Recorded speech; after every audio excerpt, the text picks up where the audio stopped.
Well, when the game of basketball was invented, the idea was just to put the ball through the hoop.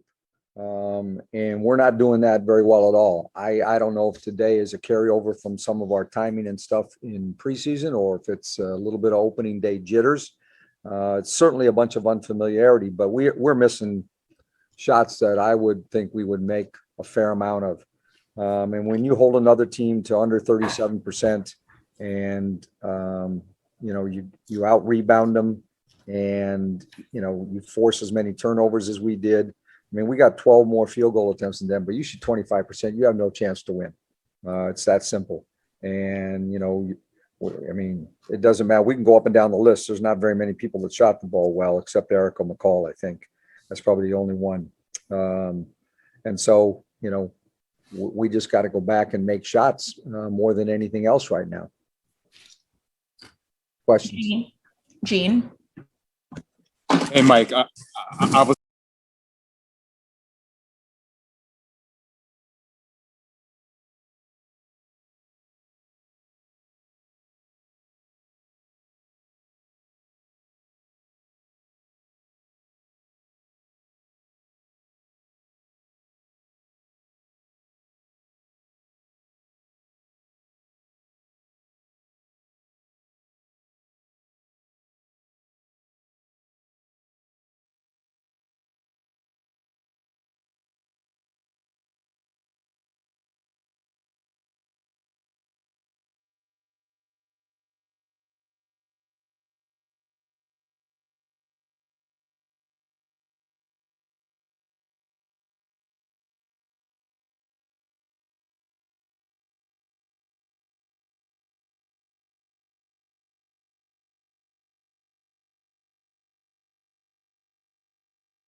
obviously you only do what you can do with that, with so many players unavailable. But how much of what happened today can be attributed to kind of the fluidity, having to adjust all the time, and players who aren't available for different reasons? Yeah, I mean, it's been hard, and I think that we have one player in the starting lineup, two players, in Ariel and Leilani, who played for us in the bubble in our starting lineup, and Tina's trying to get used to her teammates. They're trying to get used to her. I think we got her enough field goal attempts, but it was a little bit of a struggle. They look like a team that's been together more and has practiced more together, and it showed. The lack of rhythm and lack of familiarity is a problem right now. But I still don't think we can excuse missed layups for that part of it anyway. Yeah, Tina, obviously not the results you wanted. Just could you kind of assess your debut with Washington? I don't think it's about me right now. I think it's just about the team and just what we have to do in general. Just figuring out what our process is going to be. Getting more paint touches, especially when we're missing long shots. And that doesn't mean forcing the ball inside. That's just penetrating, being aggressive, finding people cutting in the lanes, and then just being just as aggressive on defense, getting more of a flow into the offense. So. Sorry to curve your question, but I just think it's more about the team and what we have to do regardless. How much, with players unavailable, in the roster fluidity, how much do you think that played into the result today? I don't think it. I mean, obviously, there's great players that they have for this team that's not here, but that's not something that we're thinking about. We're all pros. We all know if we're a star in our own role, like how long that can carry us until those individuals get back. And we didn't see that consistently enough tonight. So that's just something we have to change just moving forward, because these games are going to come quick. So just have to be better. You. Winston? Hey, Tina, not to centralize it on yourself, but how good was it to finally be back out there on the court with just as a team, just to be out there? I know you've practiced, but as in a competitive nature, how good was it to be back out on the court? It felt great to be back on the court. You know, I'm always blessed and honored to be in this league for as long as I've been, to have the respect that I do. So I was very humbled. I was very thankful to be able to go out there and play and just stay healthy in the off season as well, to come in ready. Secondly, the championship banner was raised today. Whoa. From the outside looking in, what was that like? Well, we practiced on that court, and that banner has actually been there. You know, I believe it was more so for the players, but I mean, it's not my first gym I've been in where there's banners. So I mean, it was just, you know. We're hearing a lot of comments on your guys' chemistry and brotherhood and everything like that after this game. Why has that been important for you guys, especially in this last kind of chunk of the season? I think that's important in team sports because I think the chemistry amongst each other is like the most important thing. I know people look at the X's and O's and the different things like that. But I think the chemistry that you build amongst each other, if you do that off the court, it shows on the court. And I think that's what everybody is seeing, you know, in these last 25, 30 games. The chemistry has been, you know, slowly but surely built off the court. And now you see it on the court, trusting each other, building each other up, getting on each other, and people not taking it personal. So I think it's important in team sports. I think it's important in families. I think it's important in every situation that you do when there's 2 or more people involved. I obviously know you guys went through a lot together this season, but you also weren't able to like hang out that much or get to know each other that well. How did you build that other than just like going through all the COVID stuff and all of the craziness? Yeah, they calmed down on the COVID stuff, on the COVID protocols.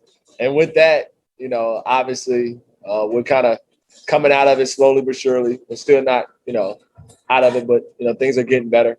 And so with that being said, we have been able to kind of spend a little bit more time with each other, talk in the locker room, in the training room, you know, when we go on the road, on the planes, just kind of build that camaraderie. And you know, I think that's been probably the biggest thing.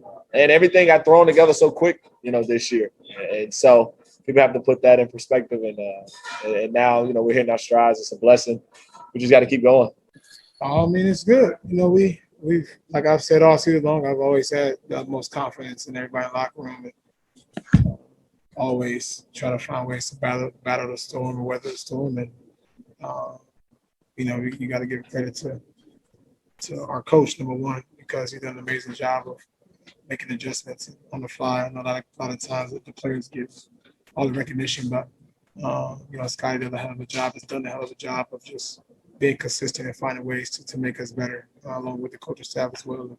We had a lot of guys step up, a lot of great things along the way, you know, to kind of get us back into this point where nobody, you know, thought we'd be here. So, Ava? Russ, as you guys developed your chemistry this year, how important was it for you to just be able to talk kind of plainly to each other and say, this isn't working and here's what we need to do to turn stuff around? I mean, there's no sugarcoating. Sugarcoating don't really get you nowhere in this game. I learned that a long time ago. And my job as a leader is to make sure that I'm straightforward with myself first. I'm being honest with myself and then also being honest with my teammates to try to get the best out of them as we kind of try to figure out, you know, our season out throughout the season. When do you guys feel like you reached the type of chemistry that you need to have to make a run like this? I don't know when or was exactly, but you know, I think that road trip, that LA road trip was a good road trip for us to kind of get our minds in the right place. And I thought that was a kind of a turning point for our season, in my opinion.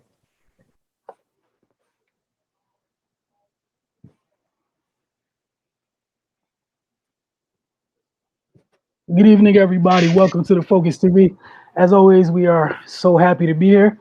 Joining tonight, we got Octavia Wyatt, Cardell Dudley Jr., Wilson Tarpe Jr., Raymond Lyons will be joining us in a little bit, checking in from the entertainment sports arena. I'm about to mess it up. I always say the ESA, but we got a lot to get through. If you guys didn't know, It's a busy Tuesday night. We got the play-in for the NBA starts tonight. The Wizards kick things off at 9. Pacers and the Hornets. Well, the Hornets are in the process of having their season ended by the Pacers right now. I guess that's a nice way I could put it, right? The Mystics taking on the Mystics-Mercury. Again, we'll have Ray chime in with that. Gonna get the 9-4-50 breakdown as always. Got a little DC United. Octavia's gonna fill you guys in on the latest with the Pitts League. I think week 5 results. And then some good old rapid fire because what is the Focus TV without rapid fire and Cardell torturing us with questions. That's it. Gonna kick it off with the Washington Wizards. Cardell, I think everybody knows by now, gone along on Wizards Outlook. Washington's in the play-in game because they won their last 2 games of the regular season. That said, that's why going into tonight, they have the 8th seed with an opportunity to make it to the 7th seed with a win over Boston. You sat in on Scott Brooks' pregame presser. Sir, what did you take from it? Well, first off, he said Raul Neto's back. Raul Neto's back. Let me say his name right. He's also going to start with Brad Beal with the usual starting lineup. Russ, Neto, Bill, Rui, and Alex Len. He said as far as minutes restriction for Raul and Brad, they would just use common sense and obviously have a lot of dialogue with them too and the staff, trying to be smart about it and whatnot. But obviously, it's a big game. Playoffs is here. It's play-in format, but it's still a playoff, so one coach should win. You know what I mean? He said he feel like they're in a good spot because they played in a lot of tough, close games down the stretch to get the 8th seed and be in this position as far as the play-in. So I don't think they will, kind of with the atmosphere, the sense of urgency and the intensity. So I don't think, he said he don't think that they will be overwhelmed because, they got a young team. Like I keep saying, they have 8 players on the roster, the Wizards do, that are 24 years and younger. So this is their first time experiencing, playoff atmosphere. So, but he said he think they're kind of more well prepared than normal because of the end of the season that they had and the stretch that they had, the run that they had. As far as Boston, he said they still have good players. Everyone knows that Jaylen Brown is out. He had to get surgery, I believe, on his wrist late in the season. He said they still have Kemba, who's a multiple-time All-Star. Obviously, Jason Tatum, he's the head of it. They got to deal with him. But, they're still dangerous. You can't sleep on nobody, and that's what Scott Brooks is trying to emphasize. Like, he said, I know a lot of our fans are excited. Like, yeah, Jaylen Brown's down. All we got to do is focus on Jason Tatum, and we'll win the game. And he says it's not that simple. They have a lot of guys that have played big time basketball, playoff basketball, that are proven, in this in this part of the season. So they have to bring their game. And coming in there, and he said basically the Wizards are in no position to come into the game, big-headed like this is an easy win, especially after the season that they had. So come in with the same sense of urgency and give them the proper respect and let the chips fall where they may. He said the main focus for them outside of stopping Kemba and Jason Tatum, but not stopping them, slowing them down enough to win. He says contesting all their shooters and stopping their 3-ball from being so powerful. He said that's been a weak spot for the Wizards. Honestly, pretty much all season, but definitely towards the end of the season, that's what kept a lot of teams in the game. When the Wizards would go up, they'd come back, or if the Wizards were down, that's the reason why they were down is because of 3-point shooting. So, he emphasized that, and he closed it by saying, "I love the play-in tourney." He said, "I hope they keep it, make things exciting down the stretch, and outside a couple people, who they are." The common theme about it is no one can rest. No one can, kind of cheat the game, have a player sit. They kind of eliminated load management. You know what I mean? Because like we spoke on before, you can be in a 4 seed, going into April, you start resting guys or whatnot, you lose a few games. Now you're fighting for your life. You're the 8th or 9th seed. So all in all, man, he sounded very optimistic, very, very confident in his group. Even though they're on the road at Boston, and we'll see what happens. All right. Octavia's going to ask you real quick just what you think about the Wizards going into Boston tonight, just your thoughts. I know we've talked at length about it already. The 3 of us have on Wizards Outlook. So give you the opportunity to see what you think about the Wizards. You're going to be as doom and gloom as I have been in the past, or no petty tonight? What's up? I'm not going to be petty because I'm going to be completely honest. When I saw that they won the last 2 games and they were able to move up to the 8th seed, I was very surprised in a good way. You know, it was most of the time we were all talking about them being in a 10th spot, working their way back up there. But for them to even bypass that and become the 8th seed was a great way for them to close their season. Just like Cardell said as well, though, we know that the Celtics have been down and out with everything that they have going on. Jaylen Brown being out. They've had so many players in and out of the lineup this year. I feel like they just haven't really got a consistent time playing with everybody, so it's been hard for them. I still think it's going to be a dogfight, you know, unless the Celtics defense is just horrible, because that's usually what tends to happen for them. So I think it's going to be a great game. I really can't call it either way, to be honest, because, I mean, I've seen the Celtics come back from like down 50 before. I might be exaggerating, but they came back against the Celtics down by like 30. You know, Jason Tatum had 60. And we all know what Russ has been doing, and we all know what Brad has been doing. So, and Kemba could get on whenever he needs to. So I really think it's going to be the others. Like, of course, you need your vets to step up and your stars to step up, but it's really going to depend on whose others is going to be able to support them if one of them can't really get on. Like, who's going to be able to step up? So I know where I'll be at 9 o'clock. Yeah, we all got a lot of viewing options tonight as far as basketball goes, both on the men's and women's sides. All right, don't forget, if you guys follow us on social, please do so. Got Wizards Outlook and Mystics Outlook later this evening. Going to take our first break of the night. When we get back, talk a little bit of Mystics. Again, we'll have Raymond Lyons checking in with us from the ESA. Currently, Phoenix is in Washington to take on the Mystics. The Mercury lead 18-14 with 2:08 left in the first quarter. You're watching the Focus TV. We'll be right back.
Welcome back to the Focus TV.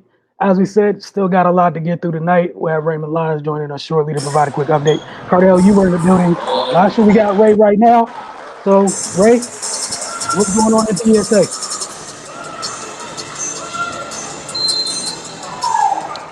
Hey, what's up, guys? We're nearing the end of the first quarter here. It's 24 seconds left.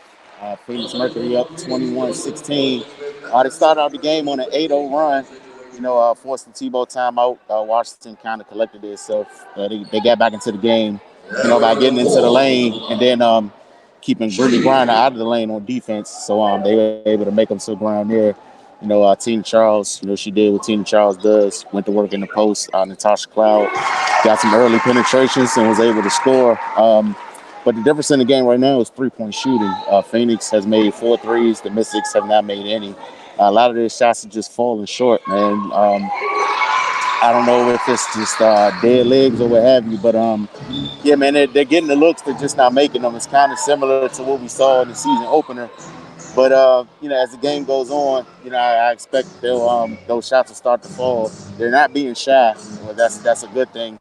So that kind of says it's not affecting them mentally. But yeah, man, it looks to be a nice competitive game going on here. Both teams scrapping on defense. We just had a charge taken right now, so Mystics gain control of the ball, and they'll get the last shot. They're down 3, so they can cut it to 1 or tie it up heading into the second quarter. And yeah, I'll check in with you guys later for Mystics Outlook. That's all I got. Appreciate you, Ray. All right, Cardell, you were in the building on Saturday for the home opener. Right. So Right. you already know some of what the Mystics are going through. You've seen it firsthand. So if you just want to talk about the opener, and then, you know, we'll talk a little bit about tonight, what they maybe need to do tonight to make sure they come out with the W this time. Uh, be physical, play defense, make shots. Make shots, man. The ball hit it on the head. You saw the presser. They didn't make shots. They seem to be making shots now, in the first quarter, but they just got to make shots. And the thing about them is, I think they're still trying to find their identity, man. Let's be real. Last year's team was an extension of the championship team, even though Deladon and Tina and Cloud didn't play last year. They still had Emma, they still had Atkins, they still had Powers. I know she's gone free agency. They still had Tiana Hawkins, they still had Maisha. They still had a lot of their core championship pieces as far as the rotation is the others, if you want to call them that, big time players as far as others from the championship season, man. So that DNA carried over. A lot of them are not here anymore. So right now, they're trying to figure out what they are, what this team is, and they got to do it on the fly. They barely had a training camp, and it's a unique year because you're coming off a pandemic season. You're trying to add players that didn't play last year to the fold, so they're trying to get their game rhythm back. And the big thing that's coming up is the Olympics. You don't know how that's going to affect you. So once they kind of break up for that, the league, go play that and then come back, you want to regroup again. So this will be a challenging season, which is why Tabal is emphasizing patience and whatnot to a certain extent. But he also emphasized that a lot of players that are getting minutes now, that's out of necessity. They don't have a choice. But as players start returning, Deladon, Maisha, possibly Emma, they're not showing nothing. They're not producing. You won't see them. You won't see them no more. You know what I'm saying? Those minutes gonna go somewhere else, man, because you got to win games at the end of the day. So I think that's what they're doing. They're trying to figure out what their identity is, man. But in the meantime, you still got to play fundamental basketball. You still got to defend, get back in transition, which they did not do against Chicago. And you got to make shots. They got plenty of good looks. They just didn't make shots. And against Chicago, when you don't make the shot, they're getting the ball for the most part and they're running. And with Candace there, she can play the point forward role as good as anyone in the league. And that's a mismatch for opposing bigs. And that's why they got up so big and the Mystics couldn't really battle them and try to make it a game, So it's just little things that they got to get back to. But right now, they got to identify what they're going to be. Are they going to really be a team that kind of goes through Tina? How are they going to look when Deladon come? Even though I know Deladon, with the way she played the game and shoot the ball, she can smoothly transition into any team. But it's a bunch of adjustments that need to be made, man. So we're going to see. But they got to put up a more resistance than they did against the Chicago Sky, which it appears that they're doing against the Mercury right now, being now 21-18 after one. Yeah, one of the first things, I know y'all catch me glimpsing to my left or whatever all the time. Cardell looks up. We be watching TV during the game. While we on here, games are on. You're going to look. It happens. So if I'm a snitch. He look up. He looking at TV. I'm over here. The TV's over there, right? So that's me. It's what's happening. That said, Mystics, like you said, one of the things. Always be the one closest to you, see? Hey, man, I had to, man. Hey, look, I'm over here getting in trouble. Hey, look, we came back from break. I'm like this. So, yeah, you're going down with me for doing our jobs, right, for carrying. But now, one of the things already tonight, it looked like we talked about on Mystics Outlook over the weekend, Natasha Cloud looked like she made up her mind that, like you said, she has to score until folks get back. Seen her getting downhill a lot more tonight. Looking to get her own bucket versus trying to, you know what I'm saying? We know she likes to set the table for others, but, you got to do what you got to do right now. Exactly. And I think that's the most interesting thing. It's cliche sports all the time about that each year is a different year for the most part. It's really true for the Mystics this year. And it's hard because you're not going to get a full snapshot until everybody gets back. But you can't just lose until everybody gets back either, like you said. So we'll see. Look forward to seeing how this one plays out tonight. Octavia, I ask you if you want to chime in. How much of the Mystics have you caught thus far? I mean, y'all said everything. I agree with everything you said. I think most of it is them trying to get their rhythm. But like you said, like you said, and like Tabal said, there's still certain things that are inexcusable, missing layups and things like that. But I definitely do think that with it being a unique year, coming back from COVID, the Olympics, people not being back yet, new players getting into the rotation, it's going to take a little bit of time. And if I trust anybody, I trust Tabal. So I know he's going to whip them into shape, and they're going to get it together. And that's always one of the good things when you have the winningest coach in league history on your side. It never really hurts. Kind of good at what it is that he does. Cardell, you have anything else you want to add WNBA wise? I know we're going to reconvene later this evening for WNBA for Mystics Outlook rather. But I just wanted to ask before we move on.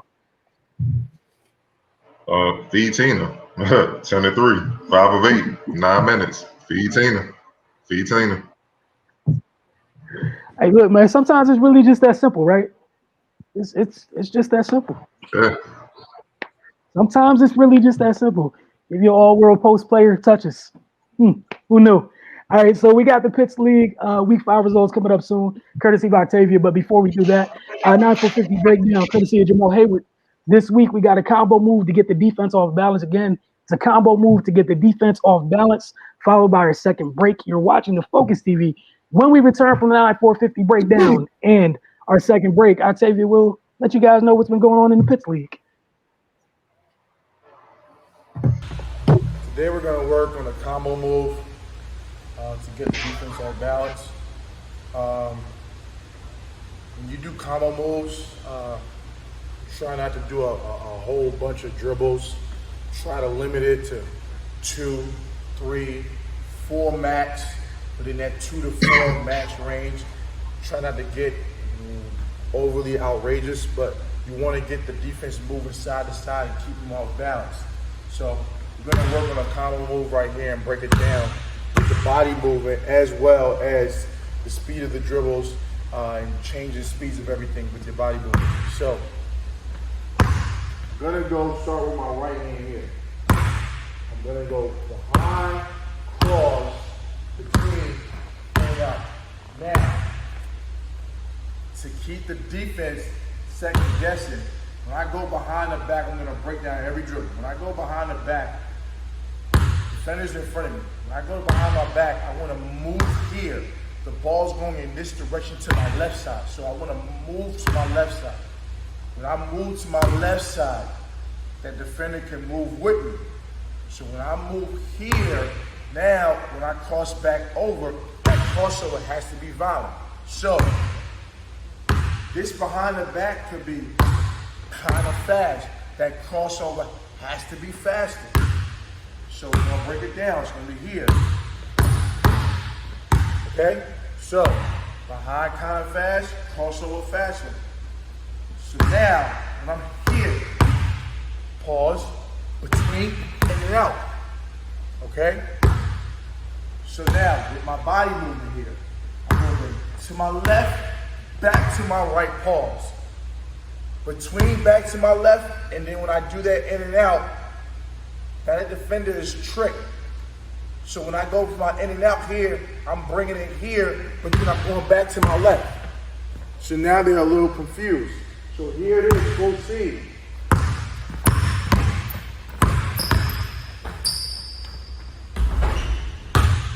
I can go either way.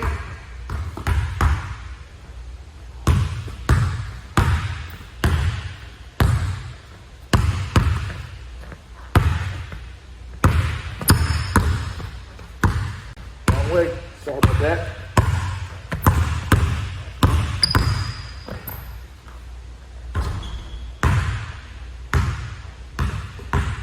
So I can go either way, but the objective is to keep that defense off balance with your body movement, the speeds of the dribble, going kind of fast, faster, pausing here, all the body movements, feet, shoulders, and everything.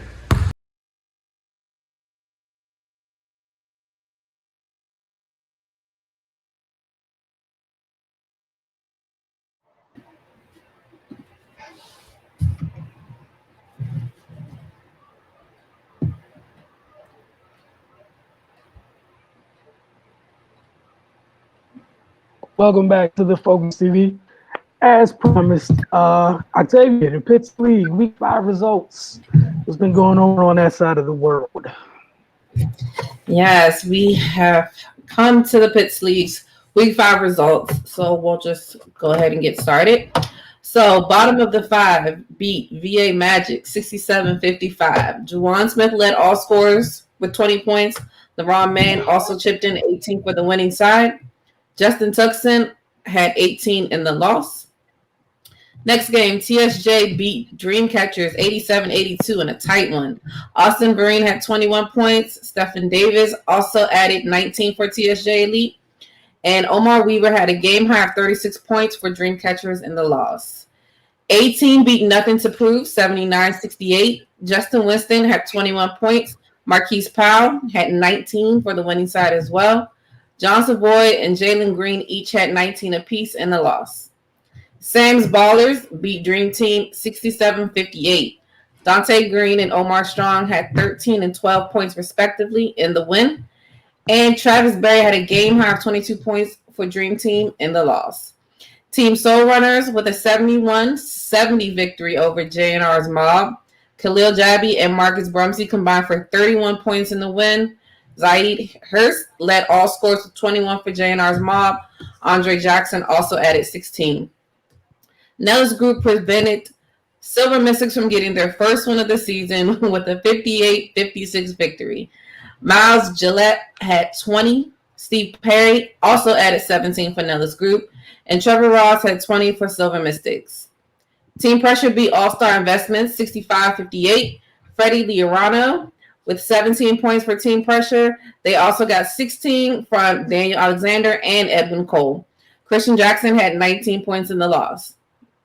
Gifted Athletes had a narrow win over Baseline, 73-72. KJ Arrington had a game high of 24 points in the win. Troy Dockett had 20. Andrew Quorum had 19 in the loss for Baseline. Grind Time beat Most Hated 74-61. Darrell Armstrong with a game high of 31 in the win. Montez Bentley had 18. Chris Youngblood had 16 in the loss.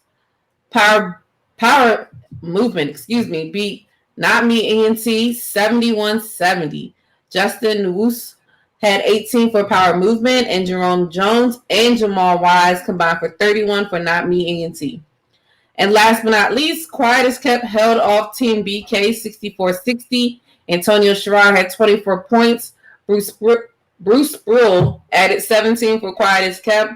Trey Wainwright and Darren Barnes had 17 apiece in the loss. I appreciate it, Octavia. Oh, my bad. What'd you say? I just said so. They've been busy. So a lot of games. Are you gonna laugh?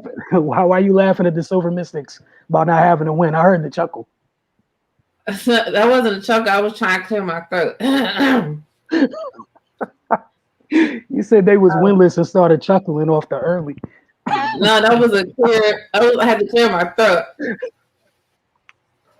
I'm not being petty today, guys. This is non-petty. You couldn't even let that team. You couldn't even let that team live. That was definitely a laugh. No. But all right, DC United. The Black and Red came home after a 3-game road trip. They played the Chicago Fire on Thursday, then Orlando City SC on Sunday. They split the two matches. They beat Chicago 1-0 and then fell to Orlando 1-0. The first game saw Edison Flores get his first career goal for DC United. Moses Nyman won a ball outside the box. He found Adrian Perez. He played it back to Flores, who headed it into the goal. It seemed like a burden was lifted for Flores. He got here last year. It was a tough year last season for many, many reasons. He got his first goal, and he's kind of been in his bag since. Really started getting comfortable making plays for others, right? We know he's a gifted playmaker. He and Adrian Perez started to connect really well throughout that match. On Sunday, DC United surrendered a very early goal to Orlando, and that's been something they've been struggling with this season. When they do concede goals, it's at least 3 of them have been very early in games. The problem in this one was the visitors seemed very content once they scored. They kind of just sit back, absorb the pressure, and park the bus, if you will. DC created several chances in the first half. This game was also the first start of the season for Paul Arriola. He entered the game as a substitute against Chicago, so it was cool seeing him get back after a successful rehab. In this one, he started and played about 60 minutes. And he was dynamic during his stint on the field. The youngster, one of the many youngsters, homegrown, Kevin Paredes, He also saw his first action of the season against Orlando. I think his last game action was like last November. He was a problem. Came out, played on the wing. Coach Sada talked about he made a triple sub in like the 75th minute. One of the reasons he wanted Paredes out there was kind of help stretch Orlando horizontally. And the kid's fearless. He has no issue going at folks 1v1. Beat his man a couple times, got inside, tried to make some plays for others. There was a very interesting call, very late, interesting or controversial, depending on how you want to know your perspective. Paredes got into the box. He was taken down. The official felt like it was a no call. The fans at Audi definitely didn't agree. So Orlando left Audi with a 1-0 win. Literally, within a minute after Paredes was taken down in the box, DC United got a corner. And as the corner was delivered, they called a foul on Brendan Hines-Ike for just trying to establish position in the box. And that call was kind of softer than the no call on Paredes, which would have been a penalty since he was taken out of the box. That said, it was their first loss of the season at home. Asada also mentioned a couple times that if that's the way you're going to lose, that's the way you want to, in a sense that you played, you were able to dictate the terms for the most part. You played to your strengths. You just weren't able to get the goals. And again, it has to hurt because you did a good job creating. You did kind of control the game for the most part, but you just didn't finish. You didn't capitalize on the opportunities given to them, and that's something they have to improve on. The thing that that is kind of consistent so far is that they have been successful creating chances. A little bit of exciting up top with Flores and Perez, and they still got to get healthy. It was great seeing Areola back out there, but they're still missing a lot of bodies. That said, they almost get a week of rest. They'll be hosting Philadelphia Sunday night at Audi. All right, Cardell, what you got for us with rapid fire, sir? Okay, sir. We're going to start at home. The Washington football team has granted longtime starting right tackle Morgan Moses permission to seek a trade. Source confirmed. The Washington will save $7.75 million in salary cap space whether it trades or releases Moses. No matter if it's before or after June 1st, he will count $1.9 million in dead cap room.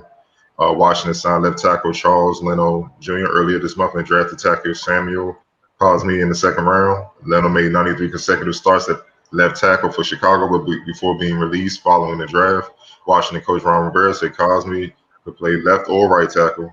He worked at both spots during last weekend's minicamp, but they clearly didn't select him to have him sit out all season. Rivera said he wanted to strengthen the offensive line this offseason. They also traded for guard Eric Flowers and are high on second-year guard Sadiq Charles, who was limited to 2 games last season because of a dislocated kneecap. Moses has started every game for Washington since 2015, almost exclusively at right tackle, though he had to start 1 game on the left side in 2020. He often played through various injuries and over the years developed into a mentor for young players. He's close to right guard Brandon Scherr, who was on the franchise tag for the second consecutive season. Moses, a 2014 third-round pick, just turned 30 years old and has 2 years left on his contract. Washington also has tackles Cornelius Lucas, Jerron Christian, David Sharp, Rick Leonard, and David Steinmetz. What are your thoughts on that? We're going to start with our resident NFC East analyst, Octavia. I mean, I'm not surprised, to be completely honest. I feel like Rivera is the type of coach that he wants his guys. And respectively, this is, him trying to start pulling in the type of people that he wants. Not saying that Morgan Moses isn't, but I'm not surprised. Like I always felt like he would start building his own team his own way and getting the type of guys he likes. Washington is doing a lot of things. They're moving on from a lot of players that they've had for a long time. You can see that they're trying to, as we talk about a lot, change the culture, change the type of players they have, change the mindset. And it's hard to do that when you have players that have been there for a very, very long time. And not saying that this is Morgan or any of those other players, but, they have to put into consideration, like, some of them are stuck in their ways. Everybody doesn't like change. Everybody doesn't adapt well. Maybe he didn't feel like that he would be adapting well, and maybe it's just not a good fit for them going forward. But he's durable. I think he's done a decent job. But I understand why they're trying to revamp the O-line. I mean, they don't have. I mean, we talk about making sure your O-line is good when you have a top-tier quarterback. But think about it. They don't have a top-tier quarterback, and then the person that's behind them is not even that great. So they got to protect what they have in Fitzpatrick. So I'm not surprised that it happened. I'll be interested to see where he ends up. Wilson. No, it's the wrong coach and regime to feel like that. What I do know is they gained $7.75 million in roster in cap space if they release or trade you. So I wish you the best with your trade. I wouldn't be surprised if he's released. If you were trying to get the most of this, you probably should have did this, ask for a trade or whatever, probably before the draft. So you might have landed with some of the, the tackle needed teams. Maybe there, only takes one team to want you. Maybe somebody, swing defense, they feel like they're just a right tackle away and they might feel you're the guy. That said, I give it a couple weeks. If he doesn't change his mind and still wishes to not be in Washington, he'll probably be released. Okay. Staying in the NFC East, the Eagles modified their all-season model after meeting with veteran players and will not hold mandatory minicamp this year, the team announced today. Additionally, there will be no team or 7-on-7 drills during OTAs. We had some really good conversations with our players, some of our team leaders about the all-season program. Eagles coach Nick Sirianni told the team's website, always believed it's important to have the open communication with your team, and it was really helpful for us as a staff as we put together the off-season program. I feel good that our schedule will allow us to get some really good work in before we hit training camp. I really appreciated those conversations. In April, Eagles players released a statement through the NFLPA stating they would not be attending in-person voluntary workouts, joining a host of other players across the league. In the statement, they cited the coronavirus pandemic and overall health and safety as an explanation. The trade-off with these changes is that more players will likely participate, but there will be less competitive field work. We're going to start with you this time, Wilson. Rock, paper, scissors, and vibes. Philadelphia's mantra for the year. That's what they are. That's all they have. That's what they're doing this off season. We don't need a workout. Virtual rock, paper, scissors. Let's get it. Whatever works for them. You know what I'm saying? I'm sure everybody's seen what's going on with Juwan James in Denver, where, the NFLPA had this big thing with telling folks not to attend, workouts or whatever. And looking over social media the past couple of days, feels like people kind of ignored the NFLPA to a degree after seeing what happened. We know the NFL is a tough business. Young man got hurt working out off site. They're kind of like, that's on you. And NFLPA kind of didn't really step in. And players showed up for a whole lot of OTAs around the league, videos everywhere. So, shout out to the Eagles. I wish them the best with that again. Rock, paper, scissors, and vibes. I'm going to see y'all week 2. That's not the league to play these games with, baby. Miss Eagle, Miss Philly, Octavia. I mean, I don't really know how I feel about it yet since it just got announced today. I get it in theory. I feel like maybe he's just trying to get on their good side. I'm the new coach. I'm the cool coach. You can talk to me. I can make these things happen. But, the past couple of years, it hasn't been all great in Philadelphia. I personally feel like the more work they can do, the better. But I feel like this is a way for them to kind of compromise with everything that's going on, extra games and, all this other stuff. So I'm okay with it for now, I guess. But I just don't know how it's going to work out. I don't like us being test cases on stuff like this. Like, why we had to do it first or whatever is happening. Let somebody else try that first and then see how it goes, because we have a lot of new players coming into positions. We have a lot of things happening. And literally, they're still signing people, trading people up until today. They just swapped out a cornerback. We just got Ryan Kerrigan off of the Washington team. So I'm like, there's a lot of moving pieces that are happening right now. And I'm all for as much work that needs to be done. But I can't do anything about it. So there's no sense of me complaining. I know this damn much. Every play on the Broncos better show the hell up. We ain't win nothing. Yeah, I know that much. Hell with that. Show up. Let's work. Hell, y'all sitting out for you. Last time I checked, the Bucks only team that won something. They can take their time. The Bucks earn the right to chill. Everybody else needs to show up to work. What the hell? Low management in football. I mean, Then we that's learn from the start of the season. like we have had a bunch of injuries over the past couple of years, but I mean, we need to get better strength and conditioning coaches if that's the case. I don't know, but it ain't nothing I can do about it. But play rock, paper, scissors. I thought people learned their lesson at the start of last year because of the pandemic. They came in there with the no training camp, like football, the wrong sport, baby. Nah, your body got to be ready for that, man. I just know the Denver. I bet every player in Denver better show up. That's all I know. I'm gonna have to check. They tripping. I don't know what they talking about. All right. Okay. A day after Tyson Fury tweeted that his heavyweight unification fight with Anthony Joshua was 100% on for August 14th in Saudi Arabia, an arbitrator ruled Monday that Fury must face Deontay Wilder in a rematch by September 15th. In granting Wilder's injunction, former federal judge Daniel Weinstein declined to award Wilder, who initiated the action, any monetary damages and allowed for the possibility that Fury and Wilder could agree to an extension. Such an extension would involve a hefty step-aside fee for Wilder, likely coming from record-breaking $155 million site fee negotiated for the August 14th fight with Joshua in Saudi Arabia. However, Fury's American promoter Bob Arum said he would abide by the arbitrator's ruling. Bob Arum said, "We're not paying Wilder to step aside. It's better to get rid of him and go about our business. We can make the Fury-Joshua fight for November or December." Arum noted that Top Rank has reserved Allegiant Stadium in Las Vegas for a Fury-Wilder fight, July 24th. Neither Fury nor Wilder has fought since meeting February 22nd, 2020, when Fury shocked the world by dominating the formerly undefeated Wilder before his corner threw in the towel in the 7th round. What are your thoughts, Octavia, on we're going to have to probably get a trilogy before we get the big Fury Joshua fight? So I must have missed this. I was like, oh, wait, what happened?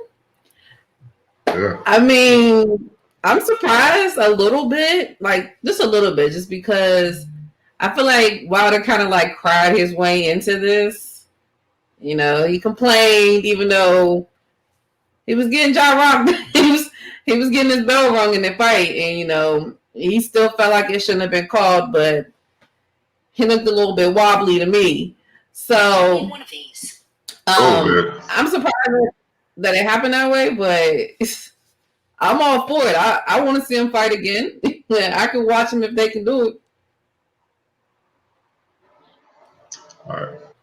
Mr. Wilson. That's tough. They just talked about you like you was a piece of furniture that needed to be moved as they were moving stuff around an office or a living room or something. Like that's all I took from it. It was like I guess if we gotta move the couch over there, that's fine to bring in the new item that we actually want to show off the center of the room.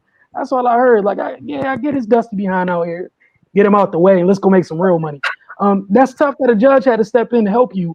But the judge's not gonna be in the ring with you, sir.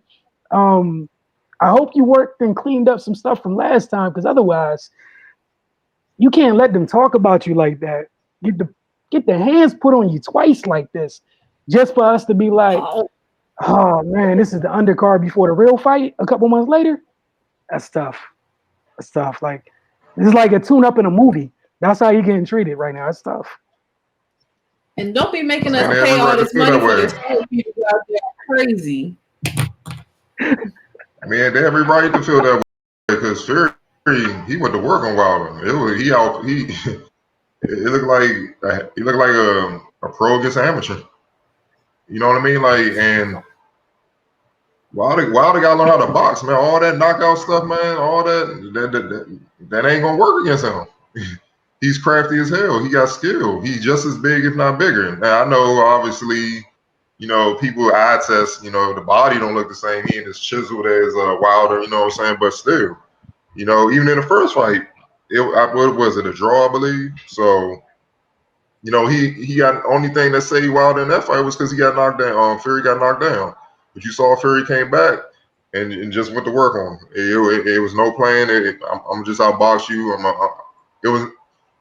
You can't just be a one-trick pony. We talk about in the NBA, you know, being a specialist. You just got one trick. If you take that one thing away, I mean, you just out there. And until Wilder proves otherwise, he's just a knockout artist, man. You know what I mean? And that's cute. If you got the power to punch through players, I mean, certain fighters or whatnot, but against the top tier fighters who got skill, defense, and got their own power, and got the knowledge of how to box around the ring, that ain't gonna work, man. So, I mean, all right, man. Look, if we got to fight, let's get on. But I'm really trying to see one of them unify the belt. You know what I'm saying? So, I mean, it is what it is, man. You know, if you got to do it, you got to do it.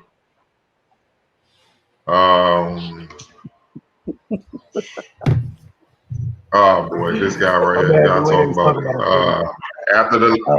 After the Lakers win Sunday, LeBron he praised on Steph Curry calling him the MVP of the season. LeBron said, "We're playing versus, in my opinion. The MVP of our league this year is Steph.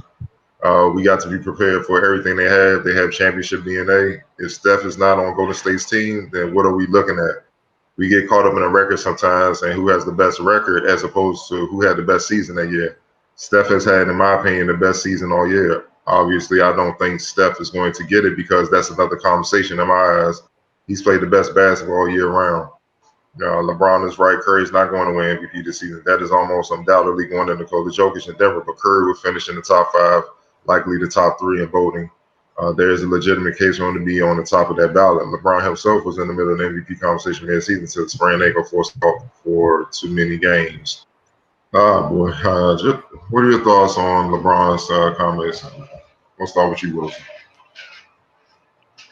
Oh, I knew I was going to have to go first. It's something every year, man. Like, the spin machine is so real. I give it credit. Like they have that thing, like the program, like the meetings for the spin every year. Like, it is only, like, I have to give it credit. That is a well done campaign. Like, year after year, they find something else. First, it was that the Harrison Barnes version of the Warriors was way greater than Kevin Durant version, which no one in life believes ever. Then we got this one where I didn't hear them give Steph Curry any love until he started going nuts and they got hurt and they started missing games and they found out they were going to be in the play. And all of a sudden, we got time to give love to Stephen Curry because Lord knows it wasn't coming out of LA any time prior to that. No, sir. If you beat the Warriors, you're supposed to, sir. If you lose to the Warriors, sir, it's going to be tough. Don't think you can spin your way out of this one. Because that meant you would have just been losing to Steph, Draymond, Andrew Wiggins, Juan T, Jordan Poole. Like, it's not a good look. So, again, I'm not about to pat you on your back. You're the reigning champs. If anything, I'm trying to figure out why y'all in the play-in. You're the reigning champs. It's not a good look, honestly. Because if this was somebody else that was a reigning champs, it was in the play-in, we'd be talking about y'all way differently. Like, what's going on? Why aren't y'all taking stuff differently? You should have won enough games to coast and still be above 6th place. But here we are. Nobody says anything. Shocker. We know whose world it is because a lot of people just keep twisting and moving things. And the gymnastics are always incredible every year. Again, I salute them on a wonderful campaign. As usual, I do not buy it, sir. Not at all. No. Just no, sir. Can't go with it. Octavia. I mean, he's just getting his story straight for afterwards. If something goes wrong, he just setting up the scene for y'all. That's all it is. He's just like, yeah, I mean, Steph's really the MVP. So if we lose to him, like, we lost to the MVP, in my opinion. Like, just like Wilson said, it's just he's just spinning us. He's trying to cover himself. Like, all right, we didn't think we'd get this far down here, but here we are. Oh, but Steph is so great, like, it's okay if we lose to Steph because it's Steph. He's the MVP. And we're like, nah, it's not okay if you lose to Steph. It's not going to be okay. But, all his fans will jump right on board and said the same thing. Oh yeah, Steph been killing them all year. I can see why we lost.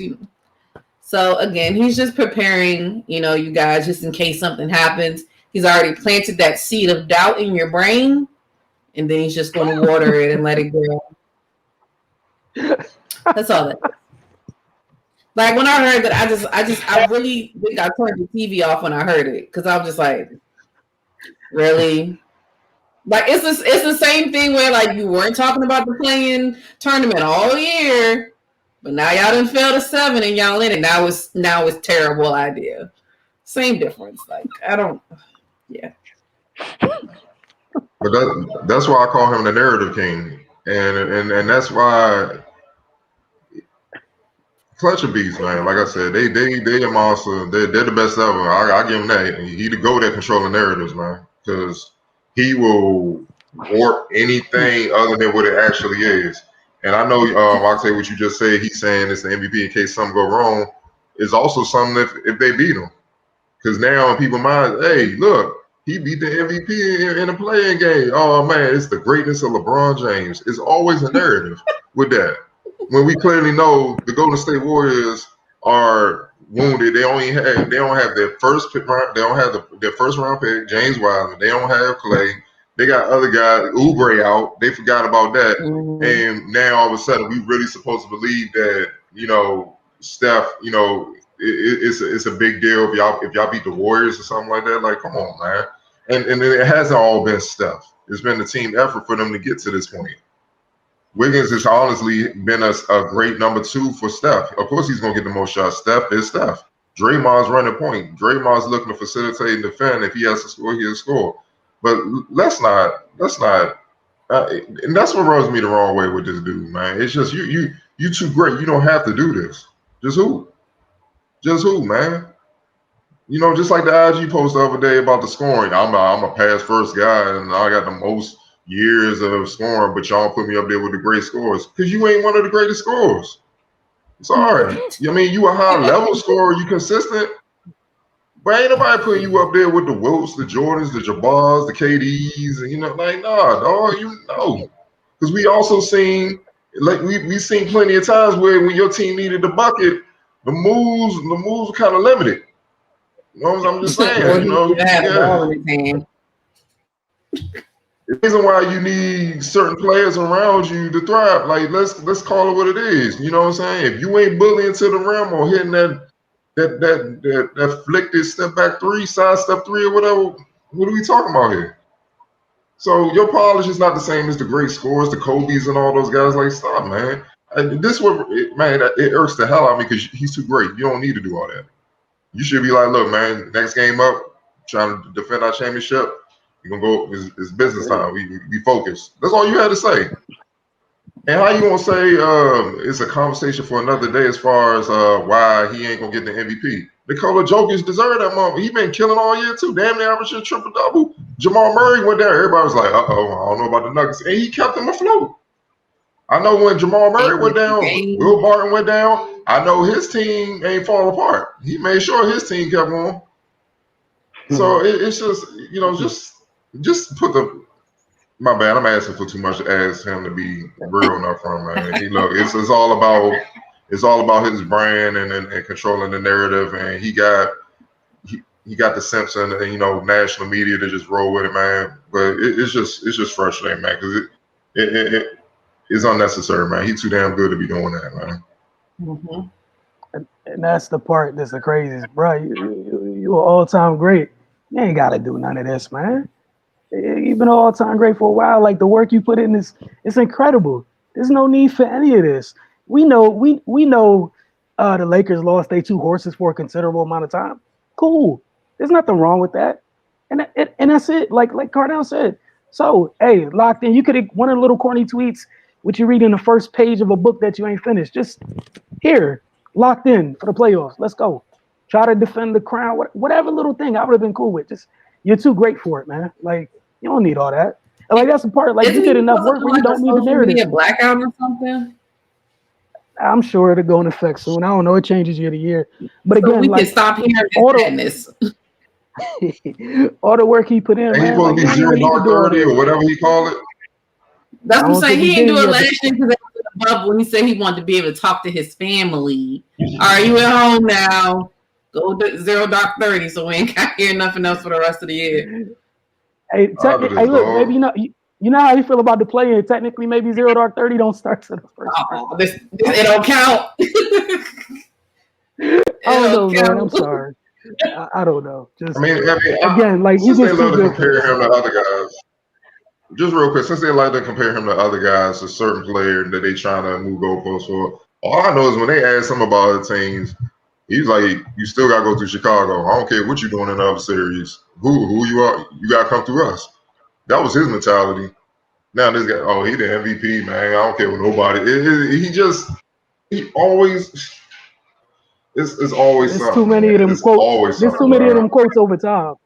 There's way too many of them quotes over time. Hey, I don't even want to think about them yet. hey, man. Like you don't have to. You just don't.